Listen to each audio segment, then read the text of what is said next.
बड़ी खबर रायपुर से। जिले के कई क्षेत्र अब साइलेंट जोन बने हैं। कई क्षेत्रों के 100 मीटर का क्षेत्रफल साइलेंट जोन घोषित किया गया है। हाईकोर्ट छत्तीसगढ़ के आदेश पर कलेक्टर ने यह आदेश जारी किया है। ध्वनि प्रदूषण नियम 2000 और कोलाहल अधिनियम 1985 लागू कर दिया गया है। कलेक्टर सर्वेश्वर भूरे ने सभी विभागों को सख्ती से नियम का पालन करने के निर्देश दिए हैं और इसके साथ सभी सरकारी और गैर सरकारी अस्पताल, शैक्षिक संस्थान, न्यायालय, मंत्रालय और सरकारी दफ्तरों के क्षेत्रों ने अब प्रभावित। तो ये बड़ी खबर। और लगातार हमारे संवाददाता अनंत शर्मा हमारे साथ बने हुए हैं। अनंत, इस खबर को लेकर क्या कुछ जानकारी निकलकर सामने आ रही है? बिल्कुल, देखिए अगर छत्तीसगढ़ की बात करें और साइलेंट जोन की बात करें, शोरगुल की बात की जाए तो हमेशा अगर शैक्षणिक संस्थानों के बगल से भी जो है ढोल ताशे नगाड़े बजते नजर आते थे। उसके अलावा अगर किसी अस्पताल की बात करें तो वहां से भी ये जो है जो ढोल ताशे नगाड़े जैसे लाउड स्पीकर, ये सभी जो ध्वनि प्रदूषण यंत्र हैं वो बजते नजर आते थे।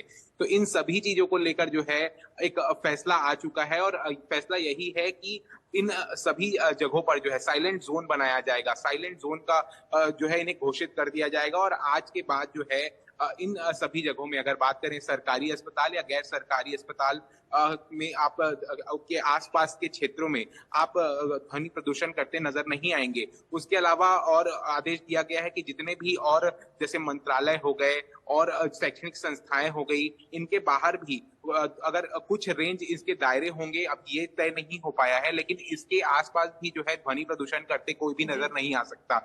तो इन सभी चीजों पर रोक लगाई गई है। कलेक्टर सर्वेश्वर भूरे ने इस पर तुरंत जो है आदेश भी दे दिया है और देखना होगा कि इसका पालन किस तरीके से यहाँ की जो जनता है वो करते नजर आती है, क्योंकि लगातार शिकायतें आ रही थी। शैक्षणिक संस्थाओं से खास तौर पर शिकायतें आ रही थी और वहीं अस्पतालों से भी आ रही थी, क्योंकि मरीज अंदर अस्पतालों में रहते थे लेकिन बाहर जो शोरगुल था उनसे काफी जो है परेशानी मरीजों को होती थी और वहीं जो पढ़ाई करने वाले जो छात्र हैं उन्हें भी काफी जो है इनसे परेशानियां होती थी कि जब वो अपने एग्जामिनेशन हॉल में एग्जाम दिलाते रहते थे, उसी वक्त कोई तेज ध्वनि प्रदूषण वाले यंत्र जब बाहर सड़क पर बजते थे उनसे बच्चों को जो है काफी परेशानियां होती थी। तो इनसे जो है आदेश दे दिया गया है, सख्ती से पालन करने को कहा गया है। देखना होगा कि इसका पालन सही तरीके से होता है या नहीं होता है। लेकिन अनंत, ध्वनि प्रदूषण नियम 2000 और कोलाहल नियम जो 1985 है, उसके प्रावधान क्या क्या है?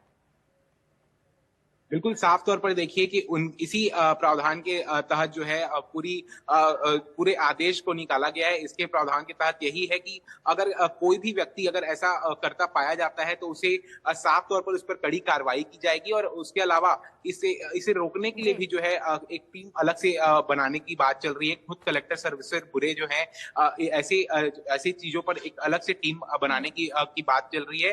जब ये टीम नहीं गठित हो जाएगी उसके बाद देखना होगा किस तरीके से जो है इन सभी कार्रवाइयों पर निर्णय लिए जाते हैं। अनंत, आपसे आगे भी जानकारी लेंगे, बने रहेगा हमारे